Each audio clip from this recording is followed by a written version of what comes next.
안녕하세요. 한국문화번역원 번역 아카데미에서 일본어 번역을 공부하고 있는 야마시타 지하루. 육경희, 장소여라고 합니다. 저희는 봄이라는 이름으로 소모임 활동을 하고 있는데요. 번역 아카데미에서 번역 공부와 함께 한국 문학을 주제로 다양한 이야기를 나누고 있습니다. 오늘은 서울국제 작가 축제에서 처음으로 그 영화와 문학의 만남이라는 걸 했었는데, 저희는 이제 김혜란 작가님의 벌레들과 또 김경옥 작가님의 빅브라더라는 그 책 원작을 주제로 테마로 영화를 만드신 그 단편 영화들을 감상했고요. 어떻게 느끼셨는지 한마디씩 부탁드릴게요. 저는 이 벌레들이라는 원작을 먼저 조금 예전에 보기는 봤었는데, 일단은 가장 중요했던 건 좀 징그러웠던 거가 있었고, 또 되게 절망적인 씬들이 생각보다 많았거든요. 주인공 여자가 낙태를 2번 했다는 경험이 있고, 또 그러면서도 이제 집안 사정이 나아지지 않은 상태에서 아이를 가지게 되면서 또 이렇게 겪는 그런 경우, 그리고 마지막에 이제 굉장히 좀 무섭게 끝나거든요. 그 결혼 반지를 찾으러 이제 이렇게 지하도 같은 약간 굉장히 어둡고 습한 곳으로 들어가는데, 거기서 이제 느끼는 그런 공포감이 굉장히 조성되는 게 약간 스리러 소설 같은 느낌이 들어서 굉장히 인상 깊게 봤던 기억이 있는데, 영화 같은 경우에는 조금 전개가 다르다는 생각이 들더라고요. 그 주인공의 약간 과거부터 다시 또 한 번 더 이렇게 짚어가면서 그 역사를 이렇게 거슬러가는 그 느낌이 좀 새로운 느낌도 들었고, 약간 벌레가 탄생하는 그런 과정을 마치 인간도 그렇게 탄생하고 살아가는 그런 과정을 비유한 느낌이 들어서 조금 신선하게 봤던 것 같습니다. 신선한 느낌이 들었습니다.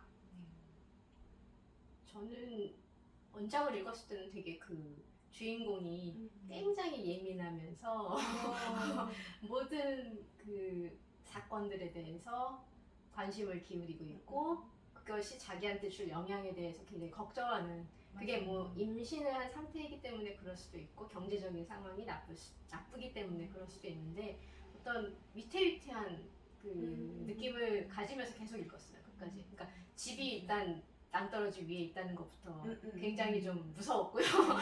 그 집이 언젠가 이렇게 무너질 수도 있다는 생각이 들었고, 마지막에 이제 그 주인공이 자기의 반지를 찾아서 그 아래 동네로 내려가는 그 장면에서는 왜 굳이 저렇게까지 해서 그 여자가 반지를 찾아야만 하는지에 대해서 굉장히 조금 의문을 가지면서 아침이 돼서 찾으러 가면 될 텐데, 일찍 일어나 찾으러 가면 될 텐데, 이런 생각하면서 읽었는데, 영화는 정말 좀 다른 감각이었던 것 같아요. 맞아요. 영화는 어떤 벌레들이라는 그 제목도 있고 소재도 있지만 완전히 다른 식으로 표현을 하셨고, 기대하기보다 어떤 스토리라인을, 제가 알고 있는 스토리라인이 나올 거라고 생각을 했었는데 맞아요. 그런 게 전부 비껴가는, 맞아요. 그래서 이게 뭐지 하면서 봤던 것 같아요. 맞아요. 저도 원작이랑 다른 느낌을 많이 받았었는데 뭔가 영상으로 이렇게 보니까 조금 뭐 현실적인 그런 부분도 원작보다 좀 느끼기도 했고, 조금 사실 그 벌레가 나오는 장면 좀 많이 놀랐어요. 네. CG가 쓰여지고 근데 하고 놀리기도 했는데, 그래도 뭔가 조금 다른 얘기라고 생각을 하면서 읽어보면 더 다른 느낌을 받을 수 있어서 재밌던 것 같아요. 그런 뒤에 갈수록 형의 모습이 좀 달라지는 건데, 몸은 점점 크게 되는 거에 대해서 약간 빅브라더라는 제목을 딱, 뭔가 그 제목을 만들었던 게 좀 의미가 있지 않을까 하고 좀 생각해봤어요. 저는 되게 여기서 기독교라는 게 되게 중요한 장면이거든요. 그 가족의 역사에서 빅브라더의 경우에는 그 아버지가 목사시고 할아버지의 명령에 의해서 아버지가 목사가 되고 또 아들이 또 목사가 되고 근데 그 목사가 되는 그 과정이 전부 한국의 역사 같은 그뭐 강남의 개발이라든가 이런 것도 되게 얼핏 들어가는데 전부가 한국의 역사인 거예요.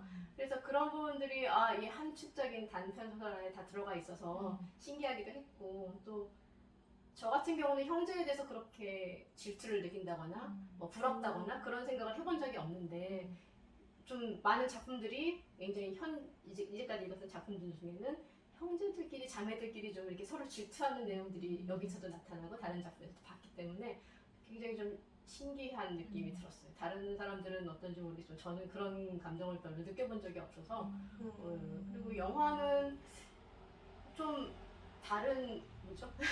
그것도 이렇게 전부 다 내용을 얘기한 게 아니고 영화 감독님이 아주 한 부분만 딱 가져와서 스토리를 전개했는데 의외로 좀 다르지만 재미있게 느꼈던 것 같아요. 약간 컨셉이 달라졌지만.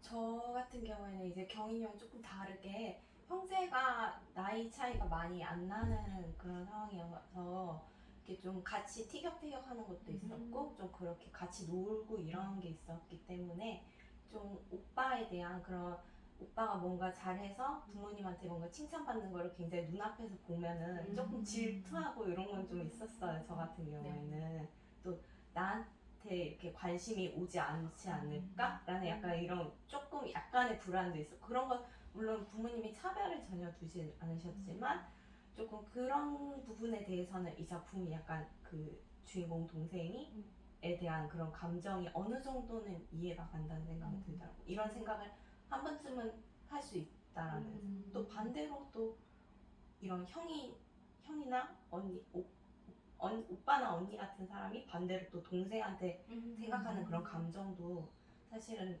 묘사하는 작품들도 많았겠지만 이런 게 되게 한국 같은 경우에는 그런 이야기가 좀 많이 있는 것 같다는 생각도 들었는 게 그 장남에 대한 이런 좀 기대라든가 이런 게 좀 옛날부터 굉장히 맞아. 있었던 건 있거든요. 여기서 할아버지가 되게 네, 칠성 맞아요. 장녀님 이러면서 오빠를 막 형을 막 맞아요. 그러잖아요. 특히 옛날에는 네. 그게 더 이제 심해가지고 굉장히 이렇게 네. 그게 조금 어느 정도 그런 역사적인 그런 게 남아있는 그런 작품이 아닌가라고 저는 생각이 들었어요. 영화도 그렇게 느꼈어요.